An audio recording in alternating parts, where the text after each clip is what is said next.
छे नियमे शणिजम सहायमे छे न्यूनथ बुद्धि निकेयमिच्छे ज विवेक जोगम समाहि कामे शमणे तपस्वी नवालविद्या न्यूनं सहायं गुणायं वा गुणो समं वा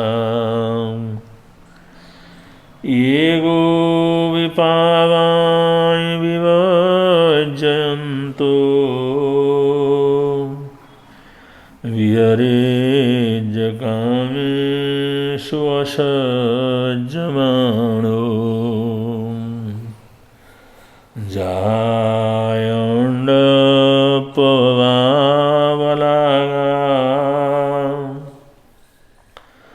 अन्नं बलगपभवं जायम् एमेव मोहायणं खुतन्नं मोहं च तन्नायणं वयन्ति मोहं च तन्नायणं वयन्ति।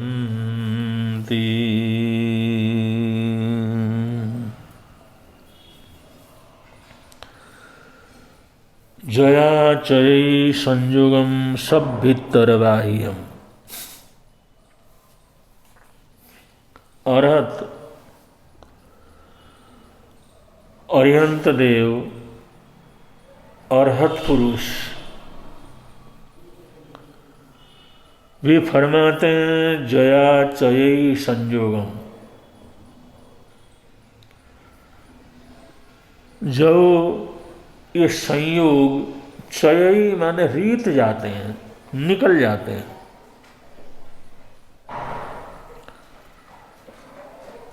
जया आज इस समय ये जो संयोग है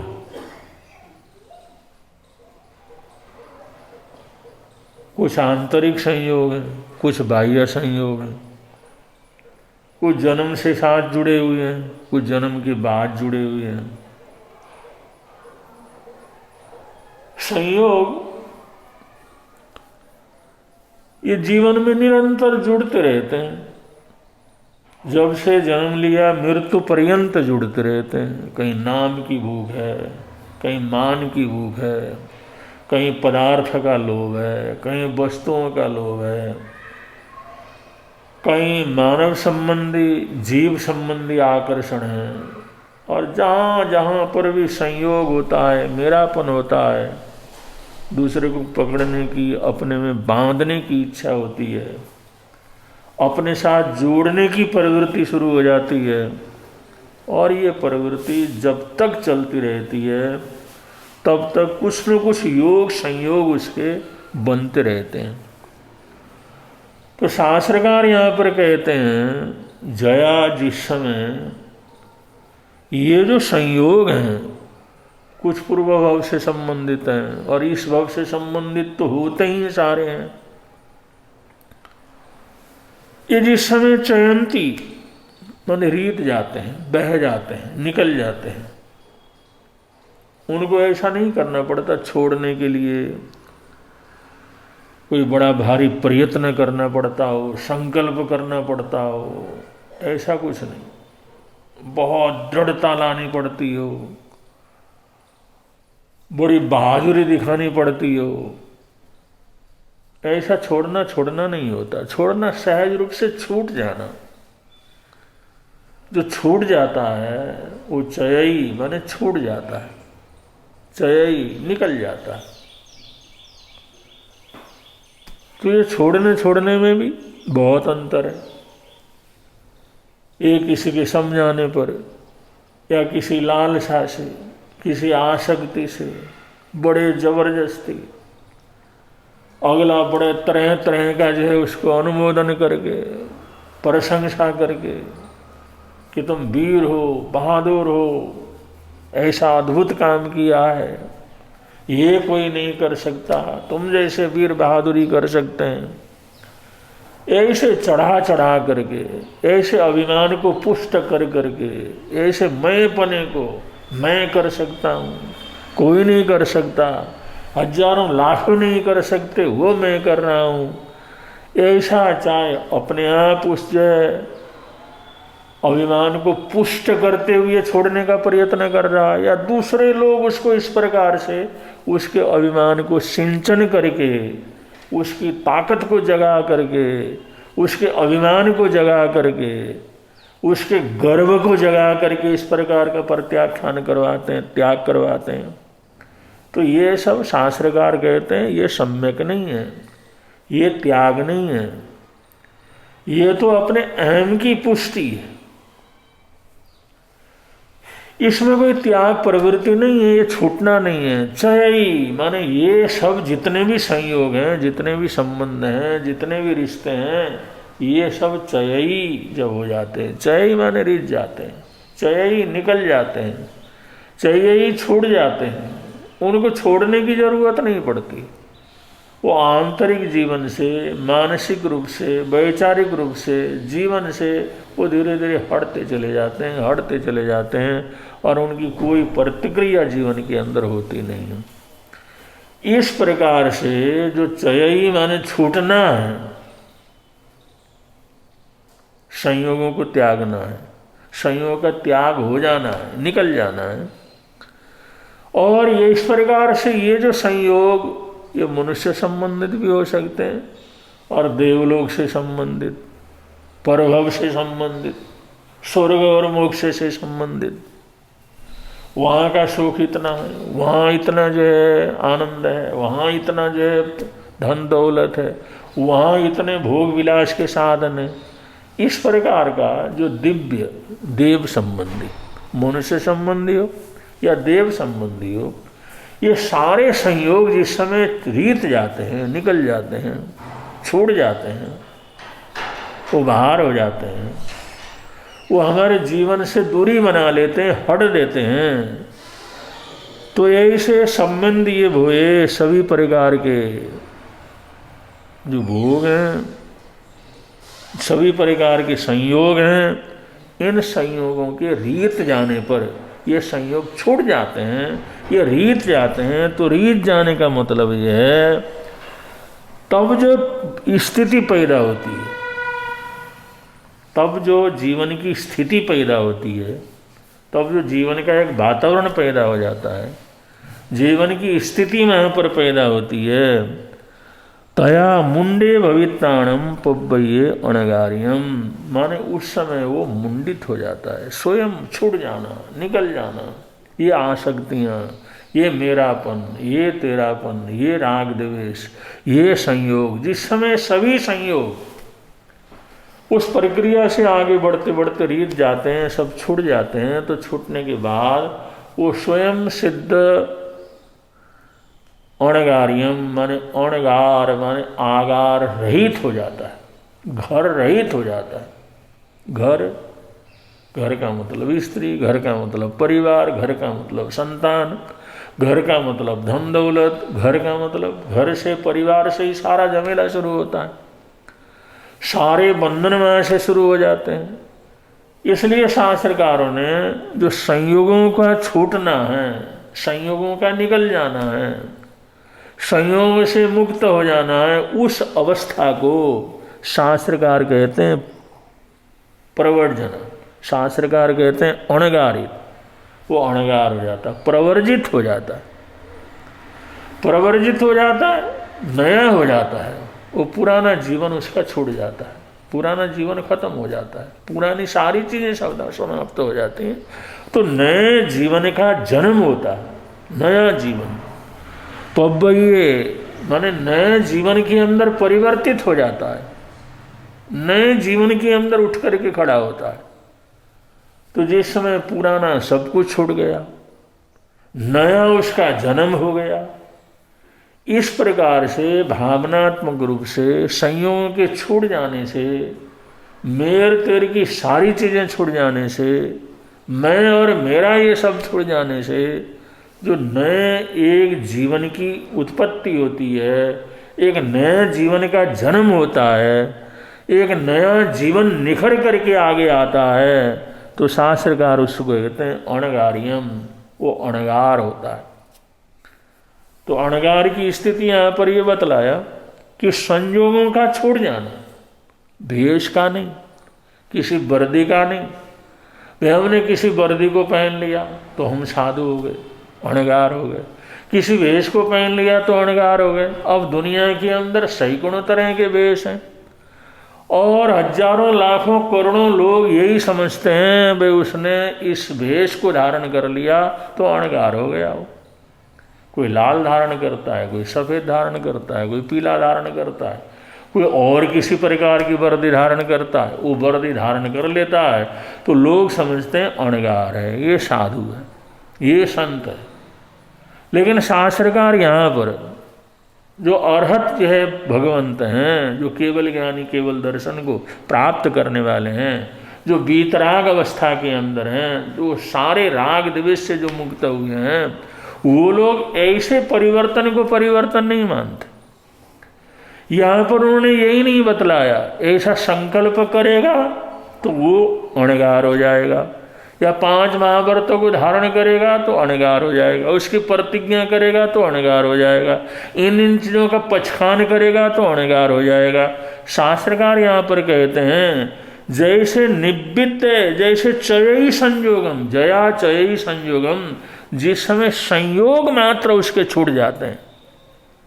संयोग का मतलब जो भी योग बने, चाहे किसी चेतन का योग बना है, चाहे अचेतन का योग बना है, चाहे अच्छे का योग बना है, चाहे बुरे का योग बना है, जो संयोग है, जो हमारे साथ जुड़े हुई चीज़ें, वो सारी जुड़ी हुई चीज़ें जिस समय हमारे जीवन से रीत जाती हैं, दूर हो जाती हैं, वो यहाँ इहलौकिक भी हो सकते हैं, परलौकिक भी हो सकते हैं, वो मानव से संबंधित भी हो सकते हैं, देवता से संबंधित होते हैं। तो शास्त्रकार कहते हैं इन संयोगों का छूट जाना, इन संयोगों का रीत हो जाना, इन संयोगों से स्वाभाविक रूप से धीरे धीरे अलग हो जाना, ये अलग हो जाने की जो वृत्ति है, इसी को ही शास्त्रकार कहते हैं मुंडे भविताणम, ये मुंडित हो जाता है। केवल बालों का मुड़ना नहीं, संयोगों से मुड़ जाना, केवल जो है किसी चीज से मुड़ना नहीं। हमारे जीवन के अंदर केवल बालों का मुंडन ऐसा नहीं है। बालों का मुंडन तो पता नहीं कितने लोग करते हैं, कराते रहते हैं। मुंडन करने से थोड़ी होता है। ये मुंडन करने का मतलब ये संयोग जो हमारे सिर के ऊपर एक बोझ बने हुए हैं, क्योंकि जितने भी संयोग हैं, जिसको भी हम जो है अपने साथ जोड़ते हैं, जितने भी धन दौलत को जोड़ते हैं, जितने भी जो है चल संपत्ति को जोड़ते हैं, ये सब क्या है? बोझ है। ये सिर के ऊपर बोझ है। जैसे सिर के ऊपर बाल होते हैं, ऐसे ही एक सिर के ऊपर का बोझ है वो, क्योंकि दिमाग से ही तो जुड़े हुए हैं वो। कोई दिमाग से ही तो आता है, उससे ही तो आता है ये मेरा है, मेरी संपत्ति है, मेरा दौलत है, मेरा भवन है, मेरी चीज़ है। ये दिमाग से ही है, सिर से ही तो पैदा होता है। तो इसलिए शास्त्रकार कहते हैं उन सबका ये सिर के बोझ से, सिर से उतर जाना, उनका निकल जाना, और उसके दिमाग में किसी भी चीज़ के लिए राग नहीं है, किसी भी चीज़ के लिए अपनापन नहीं है, किसी भी चीज़ के लिए द्वेष नहीं है, किसी भी चीज़ के लिए घृणा नहीं है। न किसी के प्रति घृणा है, न किसी के प्रति राग है, न किसी को अपना समझता है, न किसी को पराय समझता है, न किसी को व्यर्थ समझता है, न उसको बहुत उपयोगी समझता है। एकदम वो जो संयोग हैं वो अपने दिमाग से पूरी तरह से निकल जाते हैं। तो मुंडे भविता, वो वास्तव के अंदर भाव से मुंडित हो जाता है, भाव से मुंडित हो जाता है। अब भाव मुंडन न हो तो बाहर का मुंडन होता रहे, उससे कोई फर्क पड़ने वाला नहीं है। तो शास्त्रकार कहते हैं भाव मुंडित। यही से वो सारे संयोगों के जो बाल हैं वो सारे उसके सिर से हट जाते हैं। इसका मतलब जितने भी संयोग हैं वो सारे संयोग हट जाते हैं। जितने हमारे बाल हैं उससे भी ज़्यादा संयोग है, उतने भी ज़्यादा चीज़ें हैं, पता नहीं कितने कितने चीज़ों से हमने अपना जो संबंध जोड़ा हुआ है, वो सारे के सारे संबंधों का निकल जाना, संयोग का निकल जाना, इसी अवस्था को कहते हैं मुंडे भविता। वो मुंडित हो जाता है, और मुंडित होकर के मुंडित तो प्रवर्जित हो जाता है, और वही अणगारियम माने अणगार हो जाता है, साधु हो जाता है। तो ऐसी अणगारता, ऐसा साधुपन, ऐसा संयम, ऐसा संन्यास जो जीवन के अंदर घटित होता है आंतरिक रूप से, अंदर के रूप से, अनुभव से गुजरते गुजरते, तो ये अवस्था को यहाँ पर ये जो साधुपना है, ये नमोलोय सब्ब सावणं का रूप है कि कौन सी आत्मा है जो नमोलोय सब्ब सावणं से हमारे वंदना के अंतर्गत आते हैं, या उस मंत्र के द्वारा, क्योंकि नमोलोय सब्ब सावणं सबसे बड़ा मंत्र है और सबसे प्रबुद्ध जो वो जो सर्व मंत्र है, वो जो सर्व सिद्धिदायक मंत्र है, उस पंच परमेष्टि नमस्कार के अंतर्गत नमोलोय सब्ब सावणं के अंदर कौन से आते हैं? ये लोग आते हैं जो इस प्रकार से संयोग के चय होने से, संयोग के निकल जाने से, जो सब्बितर बाहर के भीतर के जितने भी संयोग हैं, बाहर भीतर के जितने भी उपाय ये संयोग हैं, आंतरिक इच्छाएं, कामनाएं, क्रोध आदि जो भी प्रवृत्तियां जीवन के अंदर है, वो सारी की सारी जो चय हो जाते हैं, खत्म हो जाते हैं, तो मुंडे भविता, वो मुंडित हो जाता है और वो प्रवर्जित हो जाता है, वो अणगारियम हो जाता है। तो ऐसा हो जाना, ऐसी अवस्था का जीवन के अंदर आना, ये नमोलोय सब्ब सावणं के अंतर्गत आता है। तो ये जो अवस्था की आराधना साधना, ये बड़ी कठिन बात है, और इसी को साधने के लिए ये जो हम दीक्षा वगैरह लेते हैं, त्याग करते हैं, प्रतिज्ञाएं लेते हैं, उसके नियमों को पालन करते हैं। अब जिसका उसके आगे सब वर्णन आएगा कि मुंडे भविताणम, ये मुंडित होने के लिए, इस दीक्षा को प्राप्त करने के बाद, इसी चीज़ को क्षण भर के भी प्राप्त हुआ, इसको हमेशा बनाए रखने के लिए कितनी कितनी हमारे को साधना करनी पड़ती है, ये सब शास्त्रों के अंदर भरा पड़ा है। वो प्रसंग आगे आएगा, क्योंकि वो सारी साधना इसलिए हैं कि हमारी ये जो अवस्था है, ये मुंडित होने की अवस्था, प्रवर्जित होने की अवस्था, अणगारिक होने की अवस्था, ये हमारे जीवन के अंदर बनी रहे और इसको आधार मान करके आगे हम बढ़ सकें। तो उसके लिए शास्त्रकार कहते हैं बहुत से नियम कानून, बहुत सी चीज़ें, बहुत सी साधना पद्धतियाँ शास्त्रकार आगे बतलाते हैं।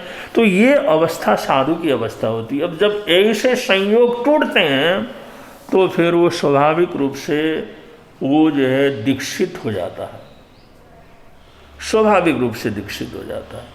और फिर व्यवहारता, संसार के अंदर रहते हैं तो कुछ व्यवहारिकता भी रहती हैं, क्योंकि संसार व्यवहार से चलता है, निश्चय से नहीं चलता। संसार के अंदर रहने के लिए व्यवहारिक जीवन बनाना बहुत ज़रूरी है। हमारा बोलना, चालना, रहना, खाना, पीना, जो भी जीवन की प्रवृत्तियां हैं, हमारे को व्यवहार नहीं के अनुसार चलना होता है। अगर हम निश्चय नहीं के अनुसार चलने लगे तो संसार चलता ही नहीं, से जीवन चलता ही नहीं। जीवन एक व्यवहारिक तत्व है। और जो आत्मा को हम पूरी तरह के कह सकते हैं, अंदर से आत्मा हमारी जो निश्चय से, जो आत्मा निश्चय न्याय से चले, लेकिन हमारा शरीर तो चलेगा व्यवहारिक न्याय से। जब तक हम व्यवहार शरीर के अंदर हैं तब तक व्यवहार न्याय तो पूरी तरह से छूट नहीं सकता। तो व्यवहार न्याय छूट नहीं सकता है, तो वहाँ पर इस अवस्था के अंदर पहुँचते पहुँचते वो दीक्षित होता है, किसी न किसी परंपरा में दीक्षित होता है। तो उस भेष को धारण कर लेता है, उन प्रतिज्ञाओं को धारण कर लेता है, उन नियमों को धारण कर लेता है, और समाज के अंदर जो व्यवहारिक रूप से एक व्यवस्था बनाई गई है उस व्यवस्था से होकर के गुजरता है। लेकिन उसके गुजरने में ये जो भावनात्मक परिवर्तन अगर जो उसके जीवन के अंदर सहयोगी है, भावनात्मक परिवर्तन आने के बाद अगर वो गुजर रहा है तो समझ लो उसकी आत्मा का कल्याण होना निश्चित है, उसका ऊर्ध्वारोहण होना निश्चित है, उसका आगे बढ़ना निश्चित है, उसके जीवन का कल्याण होना निश्चित है। लेकिन अगर जो है ये चीज़ नहीं है तो ये साधुपना लेने के बाद, प्रतिज्ञा लेने के बाद, साधु भेष धारण करने के बाद भी वो कर्म बंधन के कारण ही उसके क्या करते हैं, बनते रहते हैं, संसारी उसका बढ़ता रहता है। तो ये आध्यात्म जगत है, ये आध्यात्म साधना है। ये आध्यात्म साधना अपने आप में बहुत विचित्र साधना है। इसके अंदर हर कोई समझ नहीं पाता। हजारों लाखों ऐसे साधक रहते हैं, उस रास्ते के ऊपर चल तो लेते हैं, लेकिन उसकी वास्तविकता को नहीं समझ पाते, उसका वास्तविक ज्ञान, वास्तविक बोध उनको नहीं होता। भेष परिवर्तन हो जाता है लेकिन वास्तविक रूप से जीवन परिवर्तन नहीं होता। वहाँ पर प्रतिज्ञाएं हो जाती हैं लेकिन वास्तव में आंतरिक रूप से जो प्रतिज्ञाएं होनी चाहिए वो प्रतिज्ञाएं नहीं होती। जो उसको आसक्ति टूटना चाहिए, आसक्ति तोड़ने के लिए छोड़ देता है, लेकिन फिर भी वो आसक्ति उसकी टूटती नहीं है, क्योंकि उसको छोड़ करके और कुछ करना शुरू कर देता है। जैसे एक व्यक्ति दीक्षित हो जाता है, घर को छोड़ देता है, फिर सोचता है कहीं न कहीं एक आश्रम बनाना है, कहीं न कहीं रुकने की जगह बनानी है, कहीं न कहीं ऐसी चीज़ बनाना है जहाँ पर जा कर के सुरक्षित रख सकें, अपने सामान को रख सकें, अपने जीवन में कभी तकलीफ हो तो वहाँ जा कर के रह सकें। और वो घर छोड़ा और वो आश्रम की तरफ चला गया, तो वास्तविकता तो कुछ नहीं हुई ना, तो आंतरिक परिवर्तन तो नहीं हुआ। और घर को छोड़ा, परिवार को छोड़ा, रिश्तेदारों को छोड़ा, और आगे साधु बन करके फिर यही सोचता है भाई किस तरह से हमारा कोई भक्त बने, किस तरह से हमारा शिष्य बने, किस तरह से हमारी शिष्याएँ बने, किस तरह से हमारा मान सम्मान बढ़े, ज़्यादा से ज़्यादा लोग कैसे जुड़ें, किसकी जो है कुछ उसकी जो है इच्छाओं को पूरे करो, वहाँ पर चमत्कार दिखाओ जिससे वो लोग हमारे साथ जुड़ते चले जाएं। तो ये छोड़ करके भी छूटता नहीं है।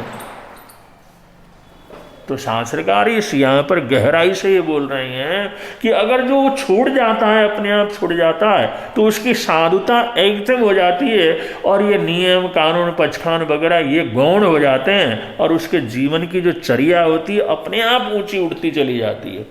अगर वो आंतरिक रूप से अगर परिवर्तन नहीं हुआ है, संयोग वगैरह हमारे जीवन से निकल करके नहीं गए हैं, वो नहीं छूटे हैं, तो आगे जाकर के फिर वही परपंच उसके जीवन के अंदर प्रारंभ हो जाता है। वो घर छोड़ा, फिर घर को ढूंढने के लिए चल पड़ा, रिश्तों को छोड़ा तो उन्हीं रिश्तों को जोड़ने के लिए चल पड़ा, परिवार को छोड़ा तो उन्हें परिवार को जोड़ने के लिए चल पड़ा, बाहर जो है रिश्तेदार थे, यहाँ आकर के भक्त परिवार वगैरह हैं। तो इस प्रकार से जिस चीज़ को उसने छोड़ा है और छोड़ने के बाद फिर उसी चीज़ को किसी दूसरी तरफ से उसी चीज को ग्रहण करना प्रारंभ करता है, उसी आसक्ति के अंदर पड़ा रहता है, उसी आकर्षण के अंदर पड़ा रहता है और उसी धंधे के अंदर जाते जाते उसकी साधुता तो समाप्त हो जाती है, ये निर्वृत्त होना तो समाप्त हो जाता है। वो सारी जिंदगी साधु बन करके रहता है लेकिन मुंडित नहीं हो सकता। बार बार सिर का मुंडन तो करवा लेता है लेकिन जो मुंडित होना चाहिए संयोग का मुंडित वो नहीं हो पाता। बार बार वो साधुपने को बाहर जो लोगों के लिए, जनता के लिए, दुनिया के लिए भद्र बढ़िया साधु तो दिखता है लेकिन उसका साधुता का जो आंतरिक जन्म होना चाहिए, संयमों को छोड़ करके, आसक्ति को छोड़ करके जो नया साधुता का जीवन प्रकट होना चाहिए वहाँ पर प्रकट नहीं हो पाता। वो नया जीवन नहीं प्राप्त कर सकता, वो साधुता का जीवन उसको नए रूप से जन्म के रूप में मिलता नहीं है। और ऐसे अणगारियम घर को तो छोड़ देता है, रिश्तेदारों को छोड़ देता है, सारी चीज़ों को छोड़ने के बावजूद भी दूसरी तरफ से कुछ दूसरी तरफ से उसी चीज़ को बना करके आखिर के अंदर देखता है मैंने घर तो छोड़ा लेकिन अणगार हम नहीं बन सके, फिर आगार की तरफ ही, फिर ही संसार की तरफ ही, फिर भी संसार के उन आकर्षणों की तरफ चल पड़े। जो अणगार बनना था वो अणगार बनने की स्थिति हमारी फिर भी पूरी नहीं होती।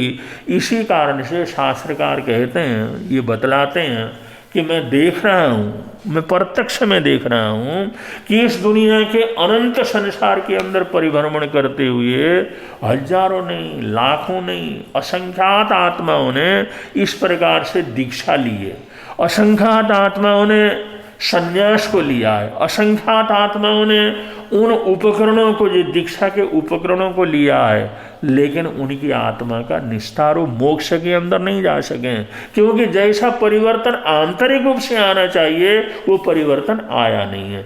तो इस प्रकार से उपकरणों का उन्होंने अपने जीवन में, इस जीवन में और किसी दूसरे जीवन में साधु बने, फिर तीसरे किसी जीवन के अंदर निमित्त बन गया तो साधु बन गए, और उनके उपकरणों का ढेर लगा दिया जाए तो इतना बड़ा ढेर बन जाएगा।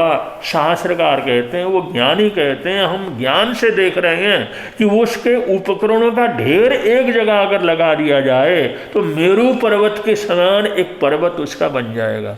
इतने उपकरण, इतने वस्त्र पात्र, इतने माला आदि, इतने जो है पूजा के साधन, जो साधु जो भी हैं, जो भी अपनी साधना के सहयोगी जो है आधार समझते हैं, उपकरण समझते हैं, उन सारे उपकरणों को अगर इकट्ठा कर दिया जाए तो इतना बड़ा पहाड़ बन जाएगा जिसको मेरू पर्वत कहा जा सकता है। इतना होने पर भी, इतने जन्मों जन्मों पर ये साधनाएं करने पर भी, क्योंकि वास्तविक रूप से वो वहाँ से हटा नहीं है, वास्तविक रूप से परिवर्तन घटित नहीं हुआ, जो होना चाहिए वो परिवर्तन नहीं हुई, जो नया जीवन मिलना चाहिए वो नहीं मिला।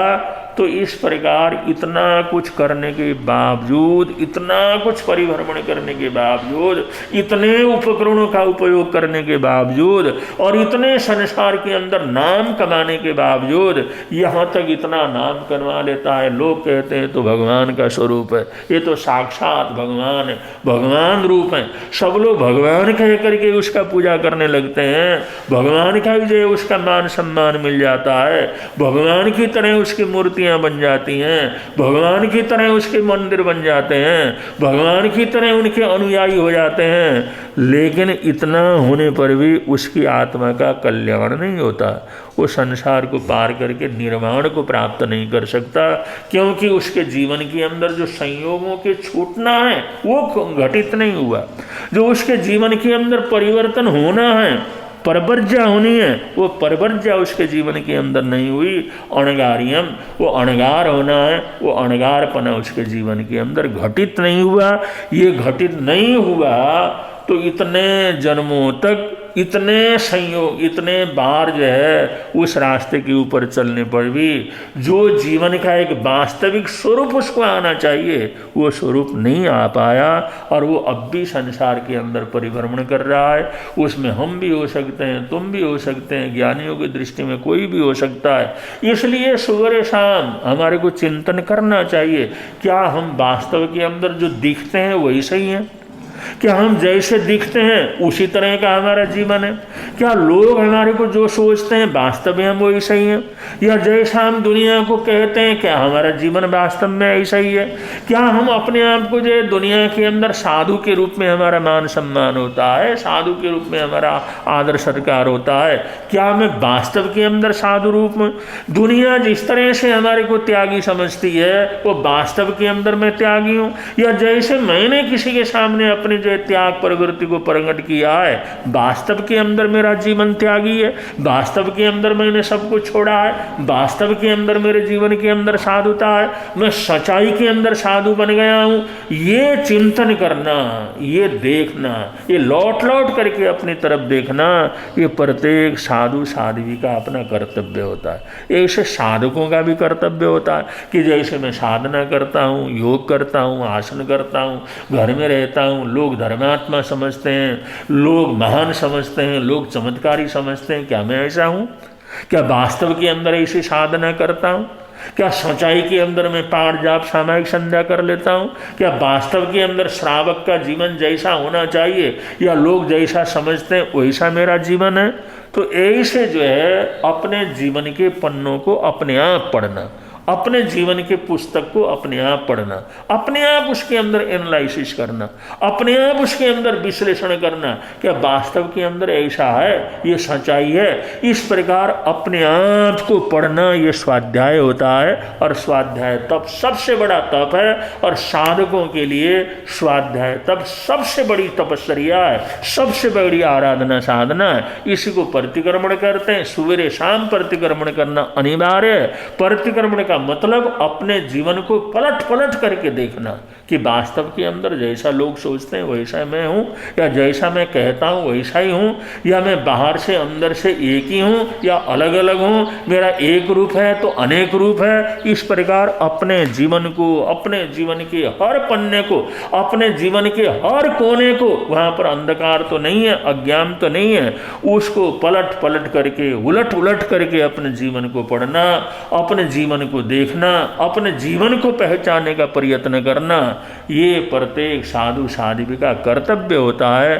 अगर ऐसा नहीं करते हैं हम, तो भगवान महावीर स्वामी ने तो कहा है, मैं देख रहा हूँ एक आत्मा पता नहीं कितने जन्मों में जो साधु भी बन जाता है और साधु के उपकरणों का प्रयोग भी कर लेता है, लेकिन फिर भी उसकी आत्मा का कल्याण अभी तक नहीं हुआ है। ऐसी गति हमारी तो नहीं होगी, ऐसा सोचना हर आदमी का अपना कर्तव्य है। इस तरह सच्चाई के साथ चलेंगे तो यहाँ भी आनंद रहेगा, प्रभु के अंदर भी आनंद रहेगा। इन्हीं मंगल कामनाओं के साथ बोलिए भगवान महावीर स्वामी की जय।